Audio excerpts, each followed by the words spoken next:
I actually am just really excited about today.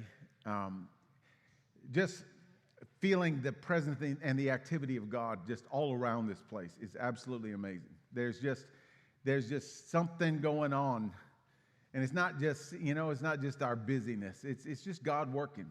We're getting together, we're fellowshipping, we're having baby showers, and we're having yard sales, and we're doing all the stuff that a community ought to do. And it's interesting because this is a little extended intro, no charge.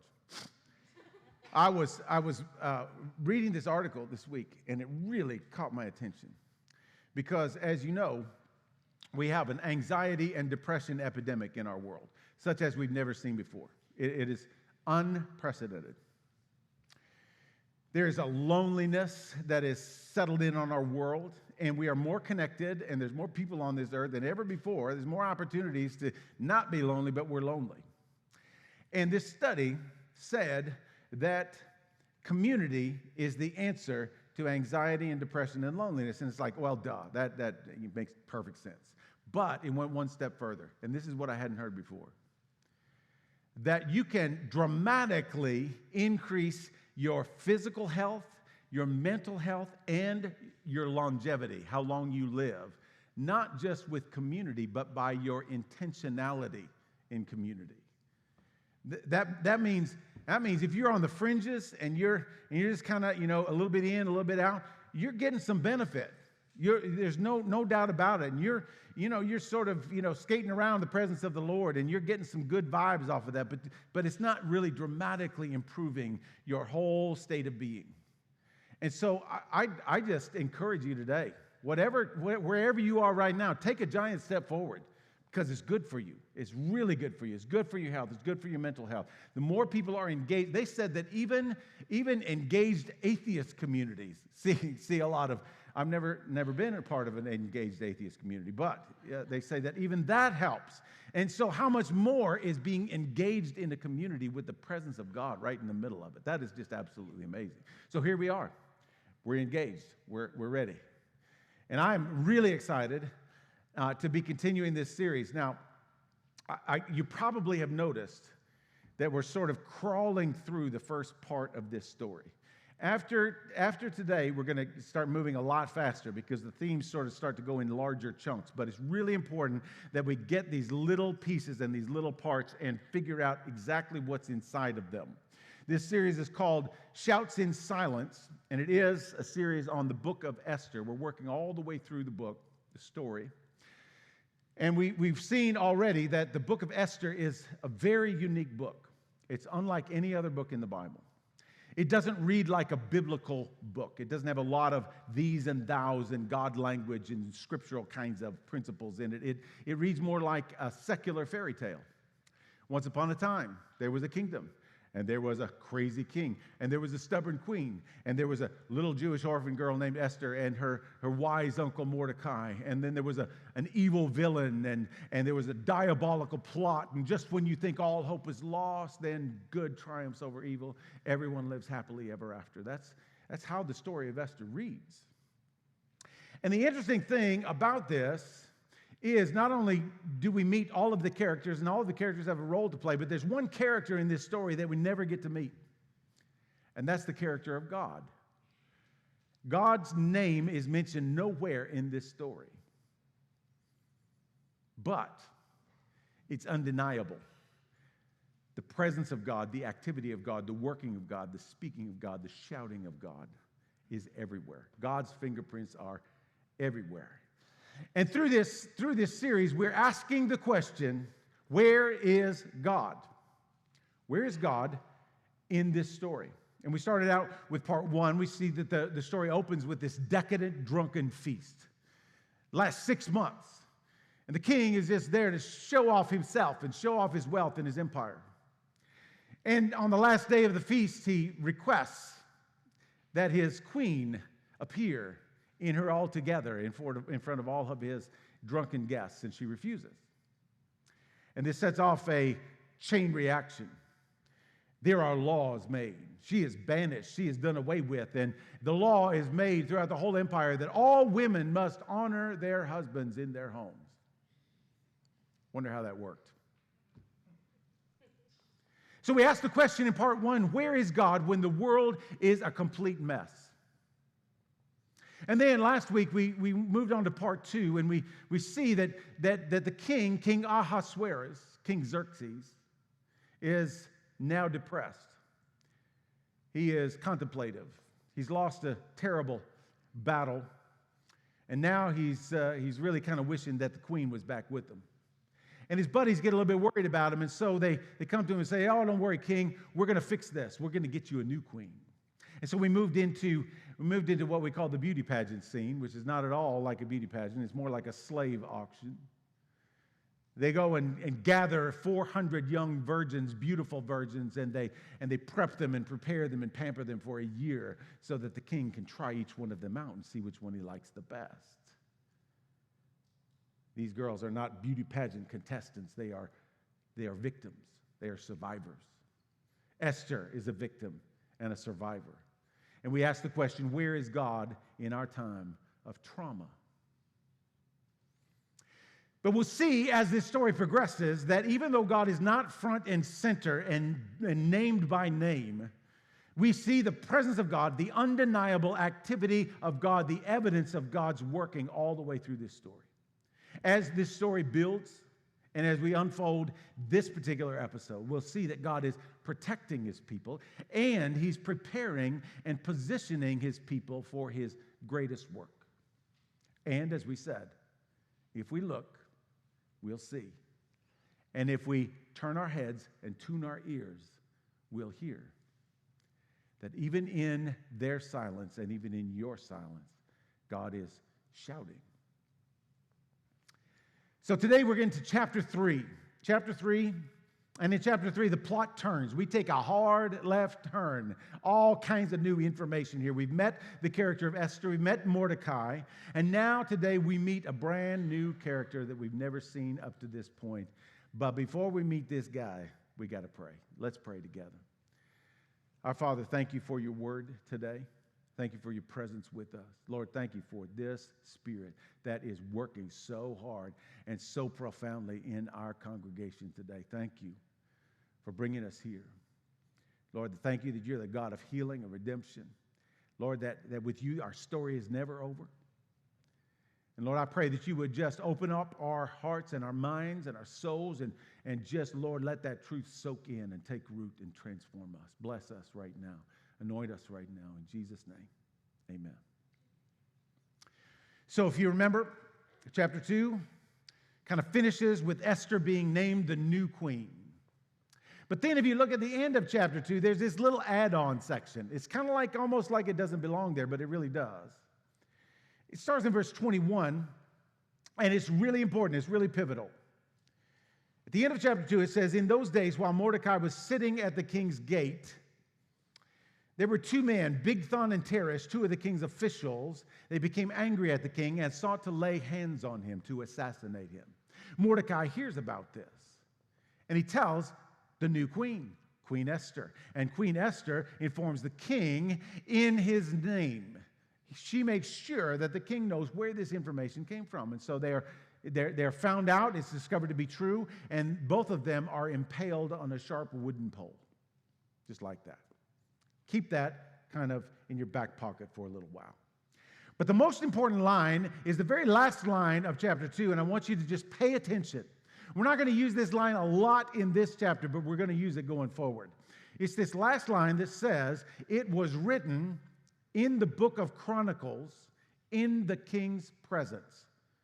One more time. It was written in the book of Chronicles in the king's presence. The king was there as they wrote it down. It's like when you write down the minutes for the meeting. It's right there.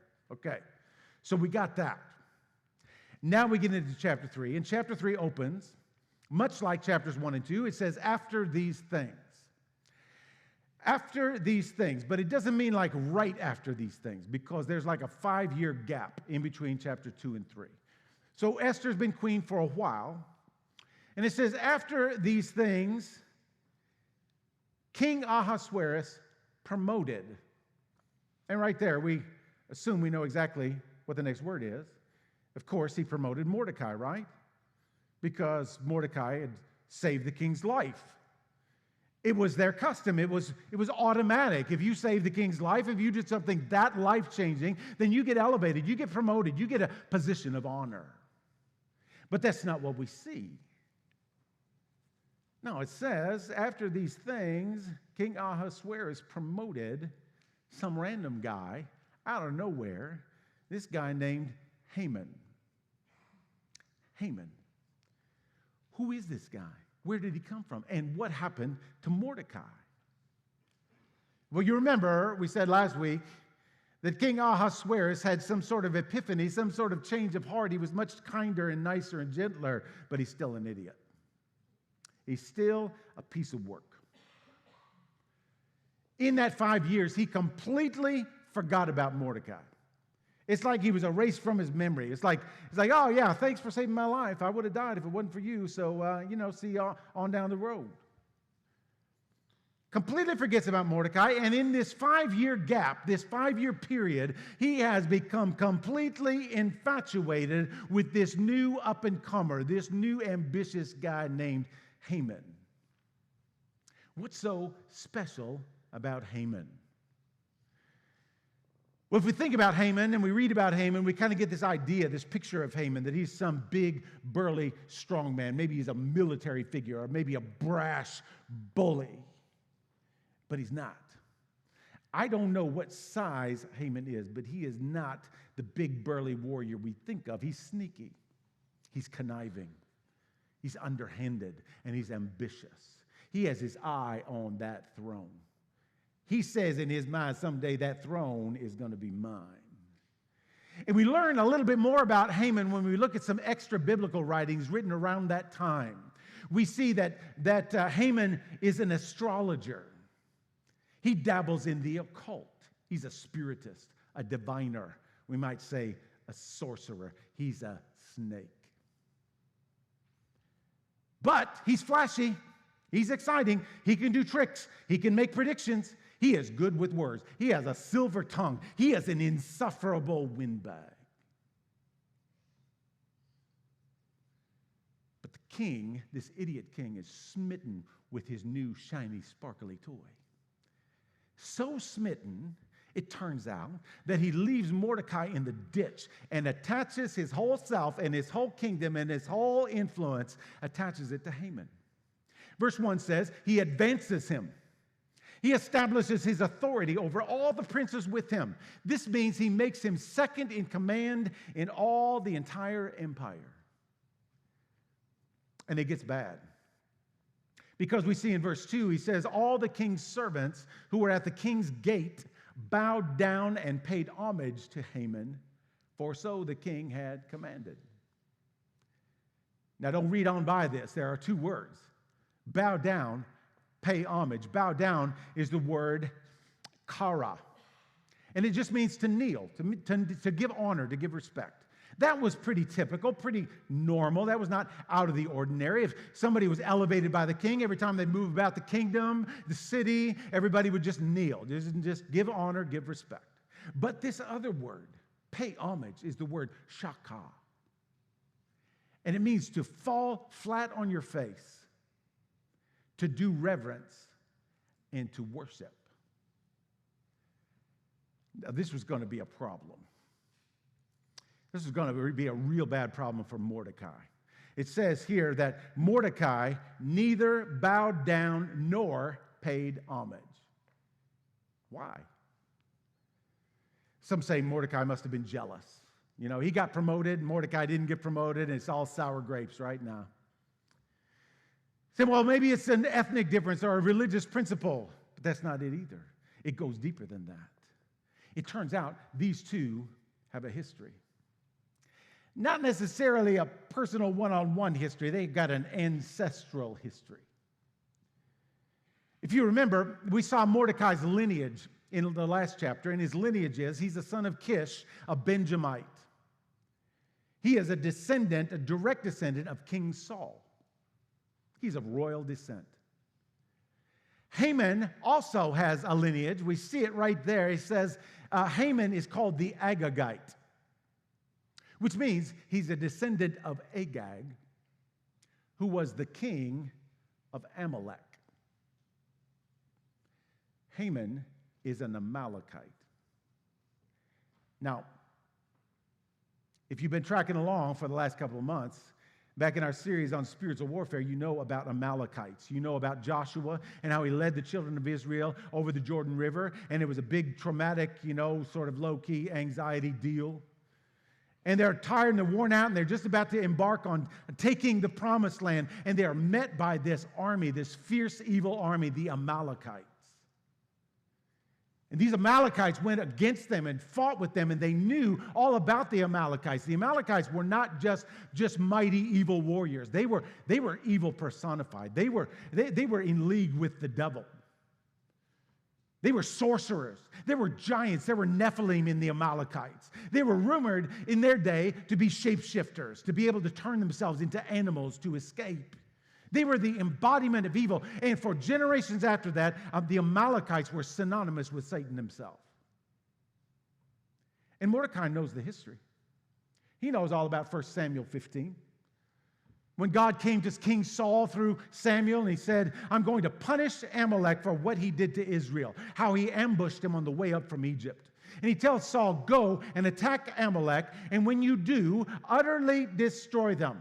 Do not spare any one of them. Kill them all, man, woman, child, ox, sheep, camel, donkey, because we never know, they might be animals. But Saul did not do that.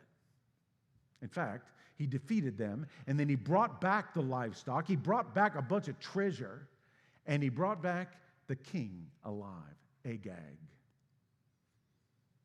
Samuel is furious. He says, your rebellion is the sin of witchcraft, and your defiance is idolatry. Now you've rejected God, now God is rejecting you, and the Holy Spirit departed from him in that moment, and he was deposed from being king. And the Amalekites were a terror to the Israelites from that day on. They plagued them, they terrorized them, he attacked them repeatedly from that day. And now here's Mordecai, and now here is Haman. And Mordecai is looking into the eyes of Satan himself. Heck no, I'm not going to bow. Certainly I'm not going to prostrate myself to pay homage. It's not just a personal thing. It's not just a historical thing. It's not just an ancestral conflict. This is a spiritual battle. This is a cosmic showdown. And that's exactly the same thing that we're facing in our world today, isn't it? We have things, we face things that our world has promoted and the world has elevated. The philosophies of our time, the ideologies of our day, they say this is the new reality, this is the way it is. These are the new cultural norms, and we're expected, we're demanded, we're commanded not just to acknowledge their existence, but to bow down to them, to honor them, to pay homage to them, exalt them, to worship them. And God calls us to do what Mordecai did and say, no, I'll be in this world. I'm not going to be of this world.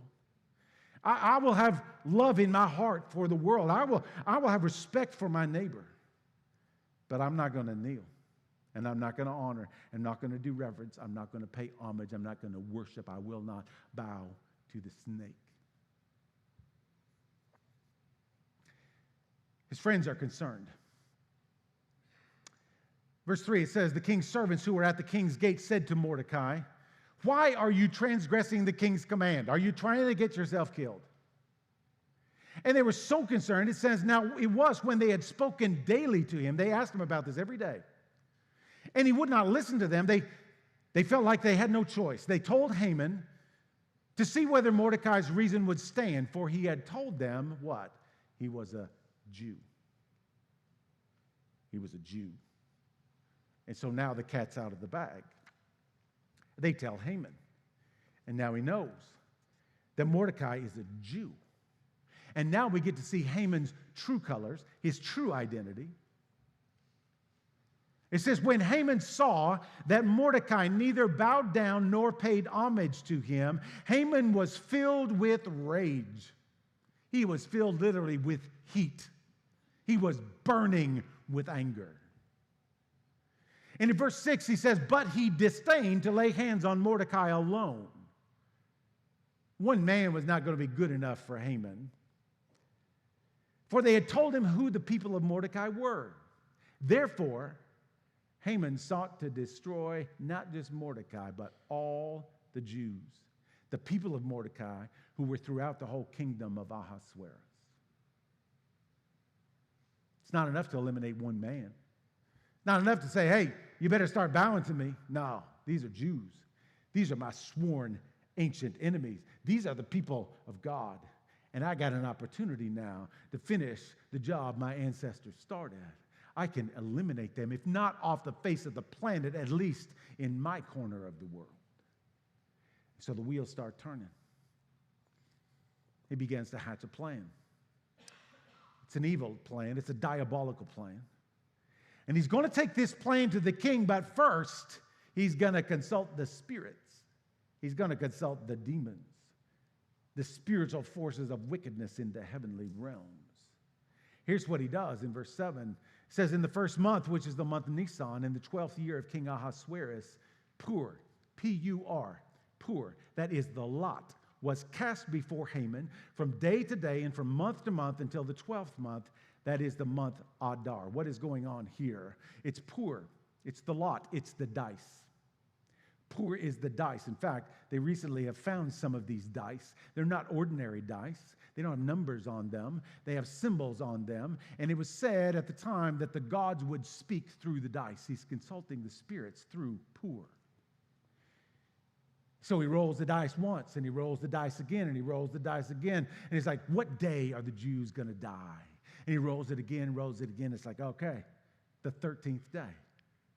And then he rolls the dice again and again, and he rolls the dice one more time. What month do I get to exterminate all the Jews? And he rolls it again, and it comes up, the 12th month, the 13th day of the 12th month, Adar. And now he's got it. He's got his answer. Now it's time to go to the king.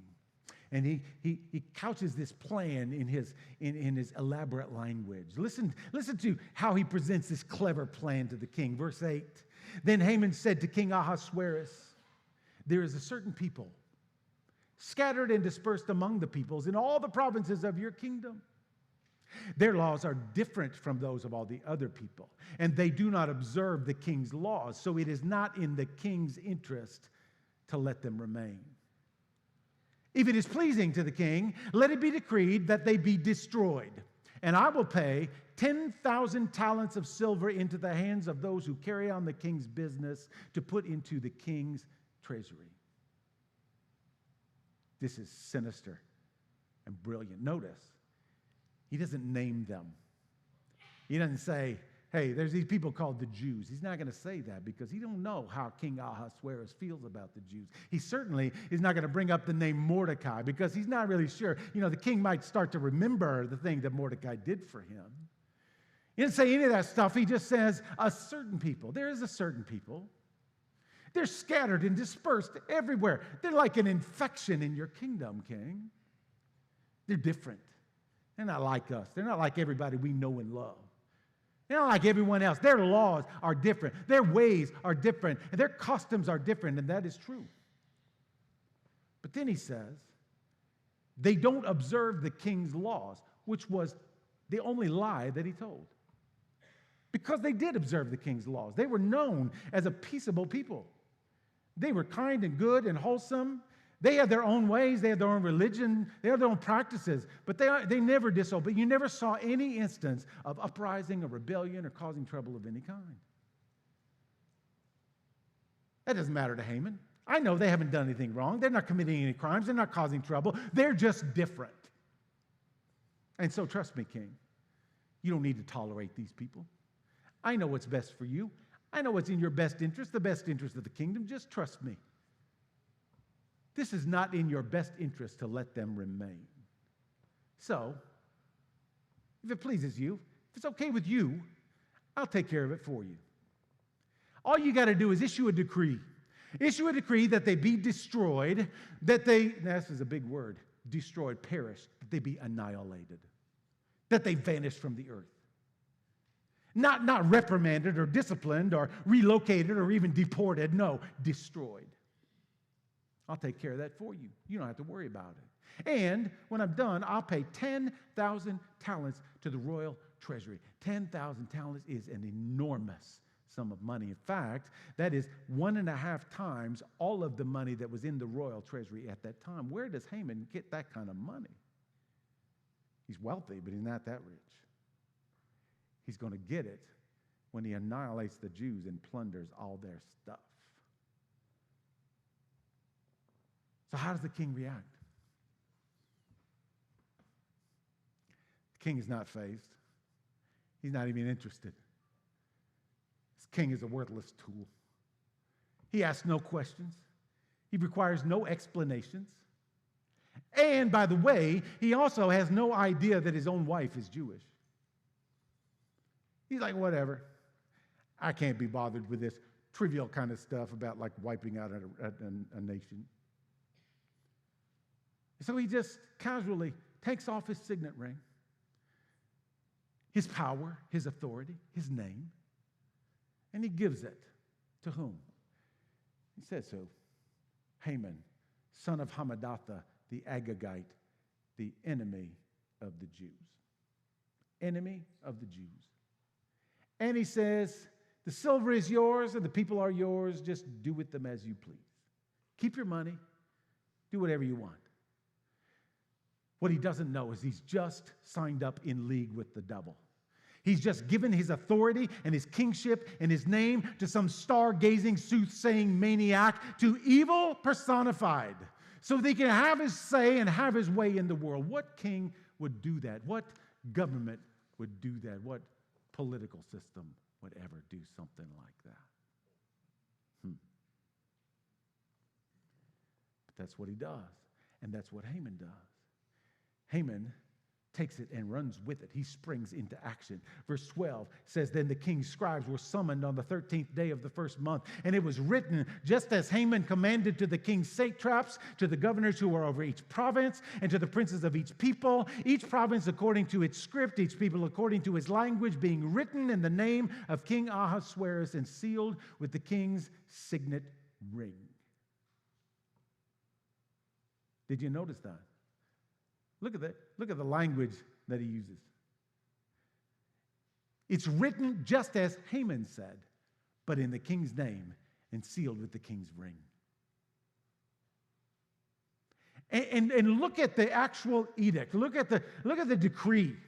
It's not just let it be known, a year from now, you'll be eliminated. Listen to what it says. Verse 13. Letters were sent by couriers to all the king's provinces to destroy and to kill and to annihilate all the Jews, young and old, women and children, in one day.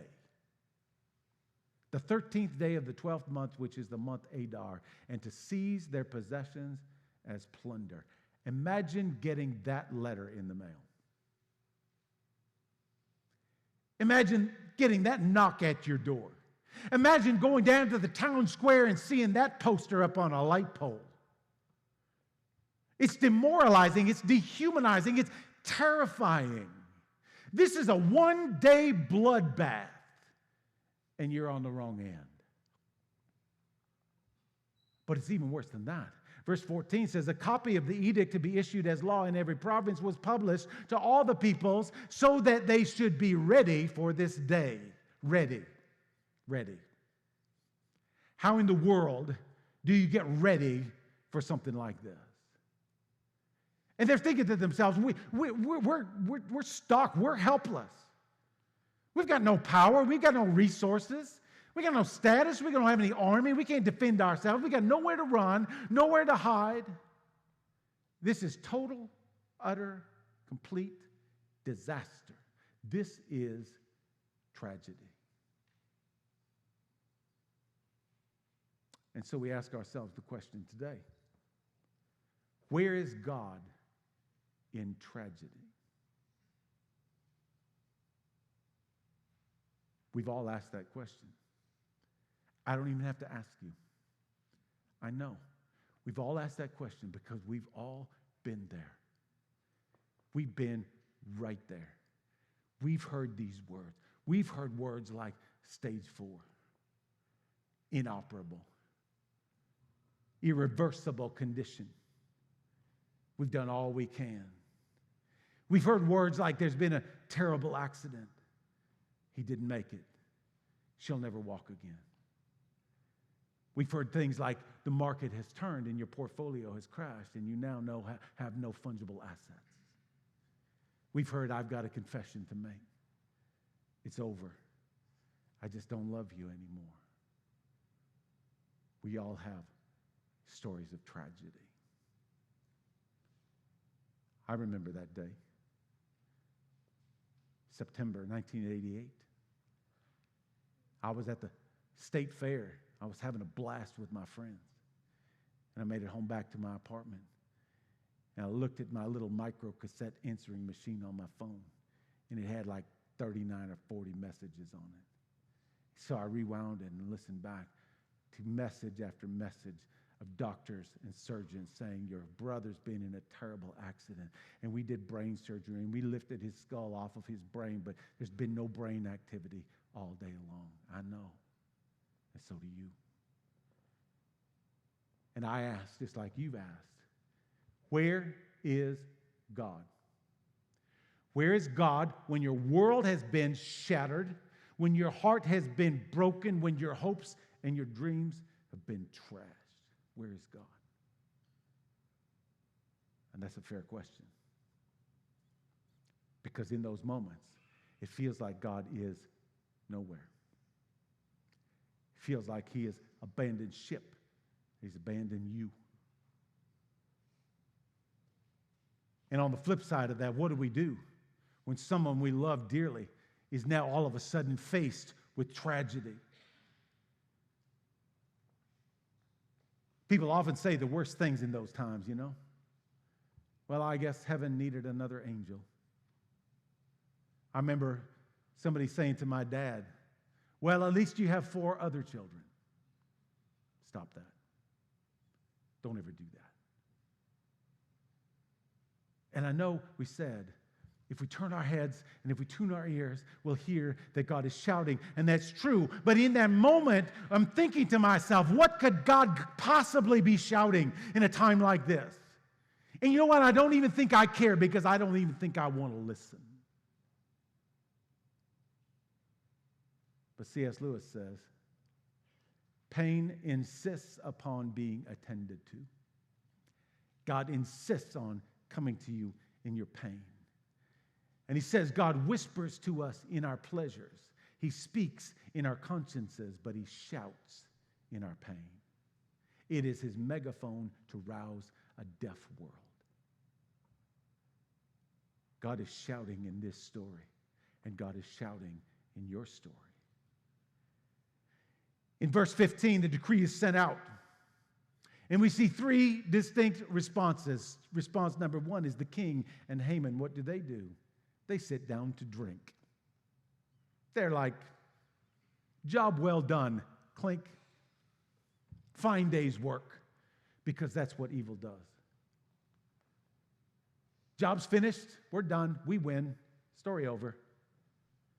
The second response we see is the city of Susa. The whole city, it says, is in confusion. Why? Because that's like the craziest thing they ever heard of in their lives. What the world? Well, why would you? Who would do that? And then they're unsettled and they're anxious because, like, if they can do that to them, who's going to be next? But the third response is the one that we are interested in, and that's the response of Mordecai.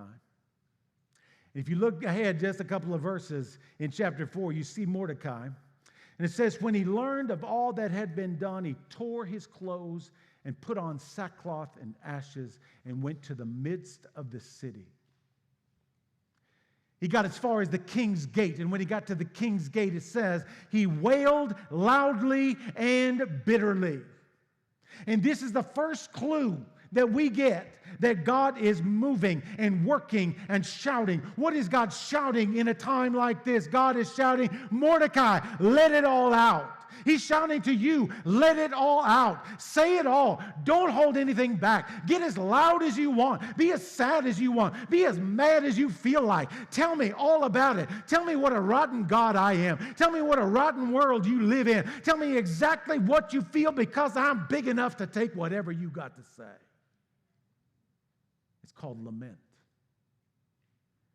Lament. And lament is everywhere in Scripture. A third of the Psalms are lament psalms, honest psalms, raw psalms. How long, O Lord, do I have to feel this way? How long, O Lord, will you restrain your voice from me? You're not listening. There's no one to help, and you're not helping either. Why do the wicked prosper? Why am I sitting here in this mess? Lament. But did you know that lament is an act of worship? One writer said that lament is the bridge between tragedy and redemption. Lament is what we do in the in-between time. It's what we do until help comes. And God says help is coming. But in the meantime, go ahead and weep. Go ahead and wail. Go ahead and let it all out. Don't hold back. And when someone you love is facing tragedy, the best thing you can do, the only thing you can do, is go where they are and grieve with them, cry with them, wail with them, let it all out with them, lament with them. In verse 3 of chapter 4, it says, in every province where the decree came, there was great mourning among the Jews, with fasting and weeping and wailing and sackcloth and ashes. In tragedy, God says, let it all out. Lament. But he's not done shouting. He shouts again. What else does God shout in our tragedy? He's shouting, I've got you. I've got you. This is God's call for us to pray. And you might say right now, pray. Yeah, right. That's the dumbest thing I ever heard of. Why would I pray at a time like this? I mean, I know we're Christians. We're supposed to be praying. Now lay me down to sleep. This world is terrible. I'm not going to pray right now. I don't even feel like praying. And I know. And God knows. That's why God created a special kind of prayer. A prayer that we can pray in our times of tragedy. We look at Romans 8. In Romans 8:22, Paul says, all creation groans together. The word groans is a powerful word. It means constricted, like gut-wrenching, like doubled over.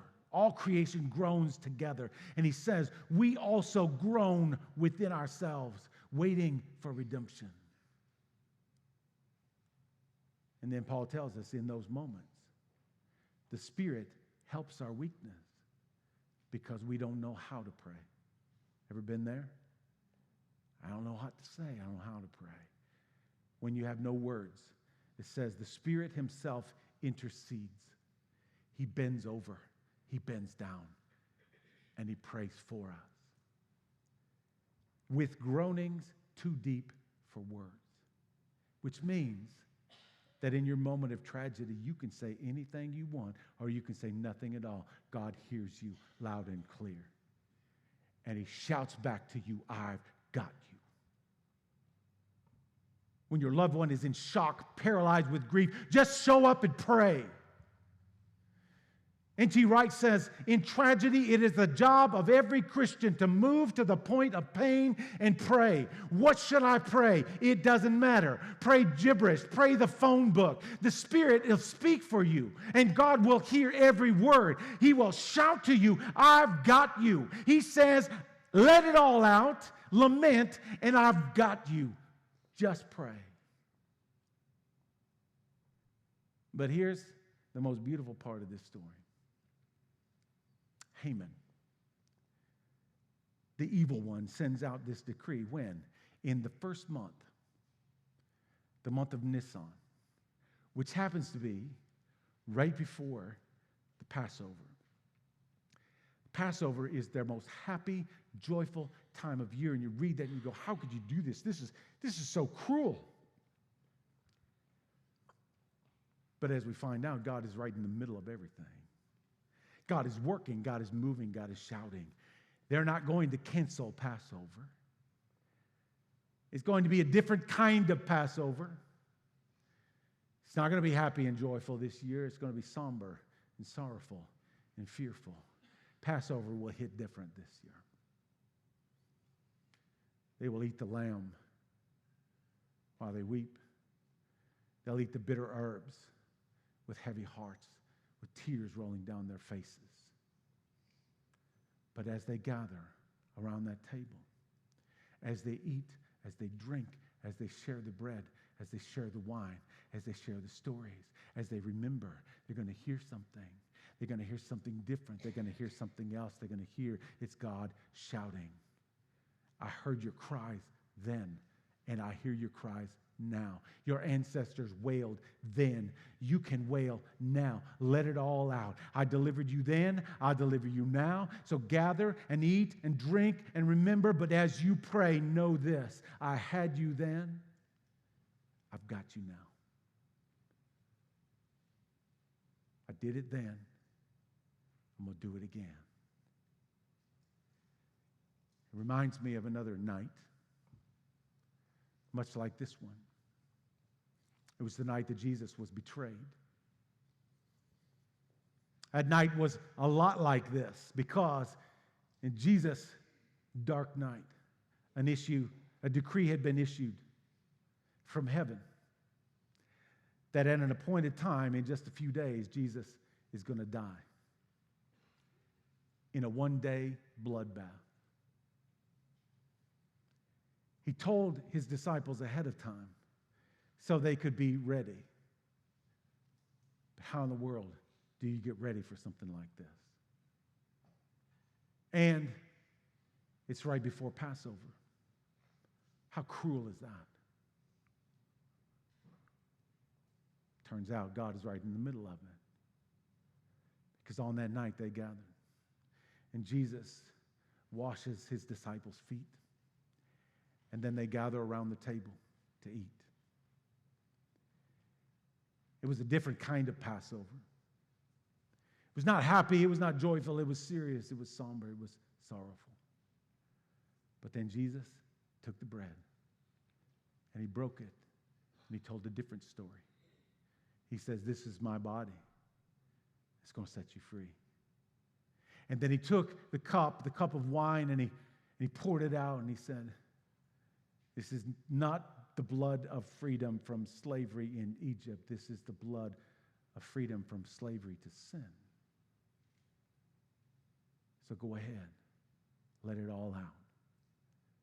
And then pray and know that I've had you this whole time and I've got you now. This tragedy is going to result in victory, and you will see my glory. Lament and pray in your time of tragedy and know that I've got you.